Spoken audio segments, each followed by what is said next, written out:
Hello students, once again I welcome you all in my new video. And students, in this video we are going to talk some very important small topics. Okay students, so in the last topic, okay, that means in last video we have talked about the blood group. Okay, और बच्चों कौन सा blood group universal donor है और कौन सा universal acceptor है, कौन सा ट्रू डोनर है और कौन सा ट्रू एक्सेप्टर है। ठीक बच्चों, तो A B positive true accept universal acceptor है और O negative true universal donor है। ठीक है, वैसे आप देखेंगे कई सारे बुक्स में ए बी और ओ का ही जिक्र है। ठीक है, तो we have talked about that. तो बच्चों अगले में बात करते हैं ब्लड ट्रांसफ्यूजन। ठीक है, ब्लड ट्रांसफ्यूजन मतलब कि किसी को ब्लड अगर देना हो, बोलते हैं गांव की भाषा में, कहीं आम भाषा में बोलते ब्लड को चढ़ाना, तभी ट्रांसफ्यूज करना। ठीक है, सो दैट इज, उसमें होता है एंटीजन सेम होना चाहिए, एंटीजन सेम होना चाहिए। ठीक है, अभी कल मैंने पढ़ाया है, वहाँ पे आप देखेंगे जो टेबल बनवाया है तो उसमें आपको एंटीजन सेम नजर आएंगे। ठीक बच्चों, एंटीजन सेम नहीं हुआ तो क्या होगा, person will die within some hour. ठीक है, जैसे देखिए antigen must be same otherwise receiver will die. जो डोनेट कर रहा है उसको कुछ नहीं होने वाला है। ठीक है, अगर डायरेक्टली कर रहा है तब वो ब्लड से, उसके बॉडी से वो ब्लड चला जाएगा बस। ठीक है, लेकिन जो रिसीवर होगा वो 4-6 घंटे के अंदर है उतने ही वो, ठीक है, डाई कर जाएगा।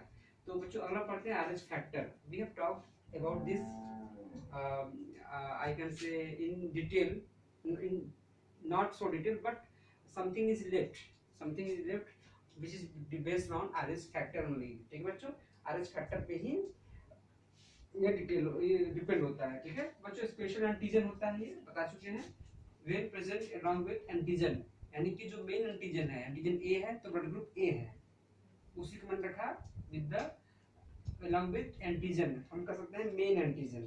तो ये स्पेशल एंटीजन है, ये मेन एंटीजन है, इसे कंफ्यूजन मत होइएगा। ठीक है, जो मेन एंटीजन ए बी था ना, वो मेन एंटीजन है। तो क्या होगा, प्लस अदरवाइज नो, मतलब कि नेगेटिव, अदरवाइज नेगेटिव। ठीक है, तो बच्चों इंडियंस बता दिए थे 95%। ठीक है, कल से हमने वीडियो बताया था 90%। ठीक है, बट इसको आप 95% समझिए। ठीक है, चलिए तो बच्चों फिर क्या था 5%। वर्ल्ड की बात करें 35% होता है पॉजिटिव और 15% क्या होती है नेगेटिव। क्या होता है बच्चों, नेगेटिव। एक्चुअली देखो ये जो नेगेटिव वाले हैं ना, इनके पास ब्लड को रिसीव करने का ऑप्शन कम रहता है। तो हम वी आर लकी इनफ कि हमारे पास क्या है, केवल 5% के पास ही। जैसे सुना होगा कि आपने ब्लड ग्रुप ओ नेगेटिव वाले को देने को सबको दे सकता है, लेकिन ले सकता है किससे, केवल ओ नेगेटिव वाले से, क्योंकि आरएच फैक्टर का प्रॉब्लम आ जाएगा बच्चों, इसका प्रॉब्लम आएगा आरएच फैक्टर का। ठीक है, चलिए आगे पढ़िएगा, आप लोग नीट की तैयारी करिएगा। तो बच्चों इसी पे बेस्ड है, एक डिजीज आती है एरिथ्रोब्लास्टोसिस फोटाइलिस। फिर से एरिथ्रोब्लास्टोसिस फोटाइलिस। तो इसमें बच्चों होता क्या है, एरिथ्रो मींस होता है आरबीसी, मींस क्या होता है बच्चों, आरबीसी। फोटाइलिस मतलब कि फीटस से रिलेटेड। फीटस क्या होते हैं, देखो अगर कोई फीमेल अगर प्रेग्नेंट है तो 0 to 3 मंथ का जो टाइम होता है उसको हम कर सकते हैं एम्ब्रियो। क्या कर सकते हैं, एम्ब्रियो। उसके बाद का टाइम जो होता है, ठीक है, 4 to 9 मंथ का, उसको हम कर सकते हैं फीटस। क्या कर सकते हैं, फीटस। ठीक बच्चों, तो फीटस मतलब कि जो डेवलपिंग बेबी है इनसाइड द यूट्रस, उसके जो ब्लड में आरबीसी है उसका क्या सकता है, ब्लास्टोसिस मतलब कर सकते हैं डिस्ट्रक्शन हो जाता है। क्या जाता है बच्चों, डिस्ट्रक्शन। ध्यान से सुनिए भाई, एक ही बात को बार बार रिपीट करके हम वीडियो लंबी नहीं करेंगे। ठीक है, आपका भी डेटा ज्यादा खर्च हो और मेरा टाइम ज्यादा खर्च हो। ठीक है बच्चों, तो एरिथ्रोब्लास्टोसिस फोटाइलिस मतलब कि एरिथ्रो मतलब कि आरबीसी का, ब्लास्टोसिस मतलब डिस्ट्रक्शन किसका बेटा, फीटस का। ठीक है, तो ये बात समझ आई, उसी को क्या बोलते हैं, एरिथ्रोब्लास्टोसिस फोटाइलिस।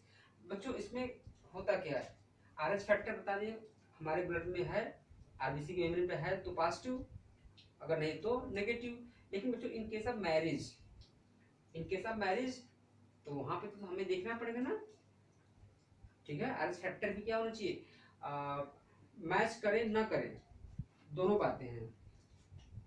मैच करे तो भी कोई दिक्कत नहीं, लेकिन अगर मैच ना करे तो भी दिक्कत है। कंफ्यूज हो गए। देखो अब इसी पर पढ़ते हैं, 4 केस है बच्चों, 4 केस है, ठीक है। अगर पापा का जो है मतलब फादर का ब्लड ग्रुप में आरएस क्या है, पॉजिटिव है, मदर क्या है, आरएस पॉजिटिव है, ठीक है। केस 1। केस 2 पापा नेगेटिव, आरएस नेगेटिव हो गए, मतलब कि कोई ब्लड ग्रुप हो, A negative, B negative, A B negative, O negative, जो भी कुछ हो। अब मम्मी क्या है, ए प्लस हो, चाहे बी प्लस हो, चाहे ए बी पॉजिटिव हो, चाहे ओ पॉजिटिव हो। अब समझ में आ गया होगा। तो नेगेटिव पॉजिटिव, फादर क्या हो नेगेटिव ब्लड आरएस हो उनका, मदर क्या हो नेगेटिव हो। इन तीनों केस में कोई problem, there is no problem with such cases. क्यों? क्योंकि बच्चों ये मेंडल्स का रूल फॉलो करते हैं, they follow the Mendel's first law, law of dominance. 10th में पढ़ाए थे आप लोगों को, ठीक है, क्लास 10th में पढ़ाए थे लॉ ऑफ डोमिनेंस। तो लॉ ऑफ डोमिनेंस में क्या होता है, पापा का प्लस मम्मी का होगा प्लस, तो ये डोमिनेंट प्लस मतलब डोमिनेंट, तो क्या होगा, फीटस यानी कि बच्चे का जो ब्लड ग्रुप होगा आरएस पॉजिटिव होगा। क्या होगा बच्चों, आरएस पॉजिटिव होगा। पापा का माइनस मम्मी का प्लस हो तो भी कोई प्रॉब्लम नहीं, ये प्लस माइनस में डोमिनेंट क्यों होगा, प्लस वाला है, तो भी कोई प्रॉब्लम नहीं। दोनों का नेगेटिव नेगेटिव है तो भी बच्चों क्या है, कोई प्रॉब्लम नहीं। फीटस का क्या ब्लड ग्रुप हो जाएगा, वो नेगेटिव हो जाएगा, क्या है बच्चों, नेगेटिव, तो भी कोई प्रॉब्लम नहीं। लेकिन यहाँ पे क्या है, ये है कि पापा का पॉजिटिव, मदर का नेगेटिव, ठीक है। तो ये क्या है, ये लीदर है, लीदर मतलब कि ये जान चली जाएगी, किसकी, पहले बच्चे की नहीं, जो ये पहला बच्चा है ये उसकी जान नहीं जाएगी। जो दूसरा उसका भाई या बहन जो दूसरा बार उसकी मम्मी जब प्रेग्नेंट होगी, ठीक है, तो उसका जो फ्यूचर कर सकते हैं ब्रदर हो या सिस्टर हो, उसकी डेथ हो जाएगी, ठीक है। तो फिर सुन लीजिए, पापा का पॉजिटिव हो, मदर का नेगेटिव हो, तो फीटस की पॉजिटिव हो गए, पहला बच्चा तो हो जाएगा। First there is no problem with the first pregnancy of the female, ठीक है। लेकिन जब वो सेम फीमेल दूसरी बार प्रेग्नेंट होगी, तो दूसरी बार उसका जो बेबी होगा, फिटस होगा, उसके आरबीसी में डिस्ट्रक्शन हो जाएगा। क्या हो जाएगा, आरबीसी में डिस्ट्रक्शन, और बेबी क्या हो जाएगा, एनीमिया। क्या हो जाएगा बच्चों, सीवियर एनीमिया। क्या हो जाएगा, सीवियर एनीमिया। और बच्चा क्या हो जाएगा बच्चों, जन्म से पहले ही क्या हो जाएगा, डेड हो जाएगा, उसकी डेथ हो जाएगी, उसकी डेथ हो जाएगी। तो कैसे होता है बच्चों, ये देखिए, सपोज, अब देखिए मैं स्लो बोलूंगा, ध्यान सुनिए, बहुत ही कंफ्यूजिंग चीज होता है ये। पापा का, फादर का प्लस, मदर का नेगेटिव, ओके बच्चों। तो फीटस का भी क्या है बच्चों, पॉजिटिव, अब फीटस का भी क्या है, पॉजिटिव। लेकिन ये पहला, अब देखिए, इसी चीज समझने के लिए यहाँ बना है एक डायग्राम बच्चों। यहाँ पे क्या है, एम्ब्रियो, ठीक है, पापा का पॉजिटिव है, पॉजिटिव, ये मान के चलो, ये पापा का, इस बच्चे के जो पापा थे उसका क्या था, ये पॉजिटिव, मदर का क्या था बच्चों, नेगेटिव। बच्चे क्या हुआ, पॉजिटिव। अब पहला बेबी तो हो जाएगा, लेकिन पहले बेबी के कर सकते हैं कि डिलीवरी के टाइम ये क्या करते हैं बच्चों, ये क्या है, अम्बिलिकल कॉर्ड, ये क्या है, अम्बिलिकल कॉर्ड, ठीक है। अब पता है कि अम्बिलिकल कॉर्ड में ब्लड किसका होता है, फिटस का। देखो मम्मी का ब्लड कभी नहीं आता फिटस में, ठीक है, बच्चे का खुद का ब्लड होता है, ये जान लीजिए। कितने लोग कहेंगे गलत बताए हैं, लेकिन बच्चे का खुद का ब्लड होता है, ठीक है। मम्मी का ब्लड कभी नहीं जाता है बच्चे के पास, मतलब कि फिटस में कभी नहीं जाता है, ठीक है। चलिए यहाँ पे बच्चों क्या है, एम्ब्रियो है बच्चों, इसके पास क्या है, आरएस फैक्टर है, आरएस पॉजिटिव फैक्टर है। तो बच्चों क्या करेंगे, ये पहला बेबी हो जाएगा, लेकिन पहले बेबी के डिलीवरी के समय बच्चों ये इसको हम लोग ब्रेक करेंगे ऐसे ब्लेड से, चाहे जैसे भी सीजे से काटते हैं इसको। लेकिन बच्चों ये दोनों का ये प्लेसेंटा, यहाँ बच्चों प्लेसेंटा के थ्रू ही तो मदर का ऑक्सीजन वगैरह ब्लड वगैरह बच जाता है ये। लेकिन इसको कट किया, ठीक है, लेकिन बच्चों कुछ यहाँ पे पॉजिटिव है बच्चों, एंटीजन पॉजिटिव है इसका, आरएस फैक्टर पॉजिटिव है, ये कुछ एंटीजन यहाँ से क्रॉस करके मदर के बॉडी में चले जाते हैं। फिर से फीटस पॉजिटिव है, आरएस पॉजिटिव है, मतलब एंटीजन है बच्चों उसके पास, स्पेशल एंटीजन है ना, स्पेशल एंटीजन है। अब वही एंटीजन जो ये जो अम्बिलिकल कॉर्ड कटते हैं उसी समय कुछ न कुछ यहाँ पे चांस है कि कुछ न कुछ मदर के ब्लड से मिक्स कर लें। प्लेसेंटा में तो मदर का ब्लड है बच्चों ना, ठीक है, तो चांसेस हैं कि कुछ न कुछ मिक्स कर जाए, ठीक है। तो जब कुछ यहाँ पे अंदर मदर के बॉडी में चले जाएंगे, तो मदर के बॉडी में क्या होगा बच्चों, आरएस फैक्टर चले जाए, और आरएच फैक्टर क्या होते हैं, एक फॉरेन बॉडी की तरह हो गए हैं उस मदर के लिए, इस बच्चे की माँ के लिए क्या होगा, फॉरेन बॉडी की तरह हो गए, यानी एंटीजन की तरह हो गए। मदर में तो एंटीजन था ही नहीं, तो मदर के जो इम्यून सिस्टम है सोचता है ये फॉरेन बॉडी है, इसके अगेंस्ट बना लो एंटीबॉडी। क्या बना लो, एंटीबॉडी। बच्चों इस जो आरएच फैक्टर मदर के अंदर गए हैं उसके अगेंस्ट बनती है लाखों की संख्या में क्या, एंटीबॉडी। ठीक है, अब बच्चों वही एंटीबॉडी बॉडी उस मदर के ब्लड में पड़ी होती है। दूसरी बात, जब वो प्रेगनेंसी कंसीव करती है, ठीक है, तो क्या होता है, जैसे इम्ब्रियो हफ्ते 10-15 दिन का, 1 महीने का हो गया, लेकिन बच्चों ये चांसेस यहाँ पे हैं कि प्लेसेंटा के थ्रू एंटीबॉडी जो होते हैं वो प्लेसेंटा को क्रॉस कर सकते हैं। तभी तो बच्चों कोलोस्ट्रम से मदर में जो होती है ना, वहां से एंटीजन एंटीबॉडी बच्चे में पहुंचती है। ठीक है, तो क्या होते हैं, ये आरएच फैक्टर मदर के ब्लड से प्लेसेंटा से होते हुए अम्बिलिकल कार्ड के थ्रू बच्चे में आ जाएगा। ठीक है, बच्चा अभी तो छोटा है, महीने 15 दिन का है, लेकिन आरबीसी तो बनती ही है। तो आरबीसी को ये आरएच फैक्टर के अगेंस्ट जो एंटीबॉडी बने होंगे वो आ करके बच्चे के एंटी जो आरबीसी है उसको डिस्ट्रक्ट कर देंगे, उसको बर्बाद कर देंगे, डिस्ट्रॉय कर देंगे। तो बच्चे को आरबीसी काउंट गिर जाएगा, तो इसी को क्या बोलेंगे, एनीमिया।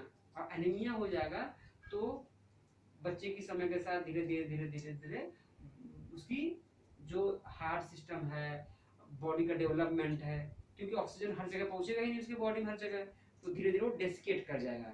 ठीक है, और वो धीरे धीरे उसकी हार्ट बीटिंग बंद हो जाएगी। उसके लिए मौत मतलब ये कि हार्ट बीटिंग धीरे धीरे खत्म हो जाएगी।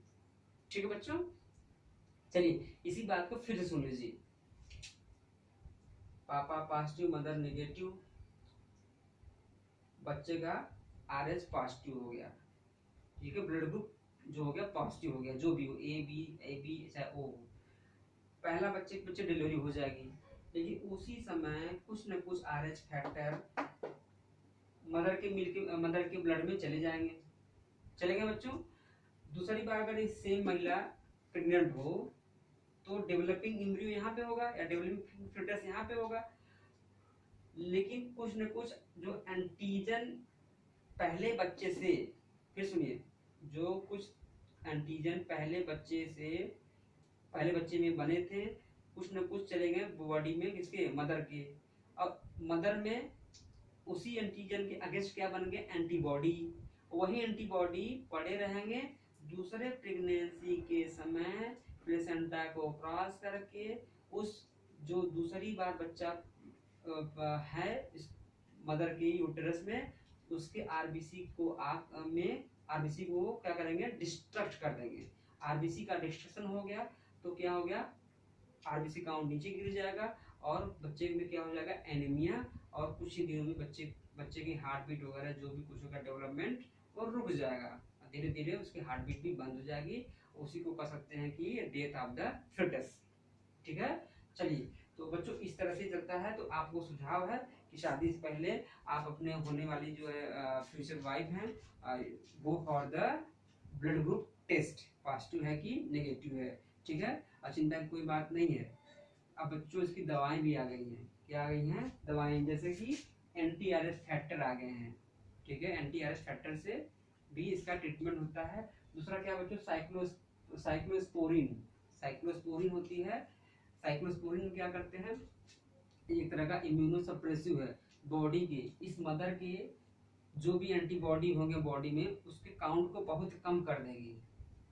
ठीक है, एंटीबॉडी को काउंट कम कर देगी कुछ समय तक के लिए, जब तक बच्चे की डिलीवरी ना हो जाए। ठीक है, उस तरह से उस बच्चे की डिलीवरी आराम से हो जाएगी, then there will be no problem. ठीक है, और बच्चों यही सब। ठीक है, और एक दवा और भी आती है, वो क्या करती है कि प्लेसेंटा के परमिबिलिटी को घटा देती है, decrease the permeability of the placenta.